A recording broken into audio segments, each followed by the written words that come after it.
కొన్నిసార్లు దేవుని బిడ్డల మౌనం పెద్ద ప్రమాదానికి దారితీస్తుంది. ఉదాహరణకు అబ్రహాము శారా మాట్లాడినప్పుడు మౌనంగా ఉండకుండా ఉండాల్సింది. యోబులాగా తన భార్యను గద్దించాల్సింది. దానికి బదులుగా శారా ఎదుట అబ్రహాము మౌనంగా ఉన్నాడు. తత్ఫలితముగా హాగర్ను వివాహం చేసుకోవటం, ఇష్మాయేలుని కంటం, నేటికి తరతరాలుగా ఆత్మ సంబంధులకి, శరీర సంబంధులకి పోరాటం జరగటానికి అబ్రహాం మౌనం కారణమైంది.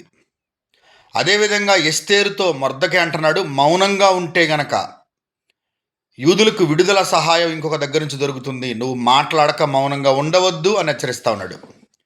ఎస్తేరు మౌనంగా ఉండకుండా రాజు ఎదుటికెళ్ళి మాట్లాడింది, తన ప్రజలకు విడుదల దొరికింది. కనుక దేవుని బిడ్డలారా, మనం మాట్లాడాల్సిన సమయంలో మాట్లాడాలి.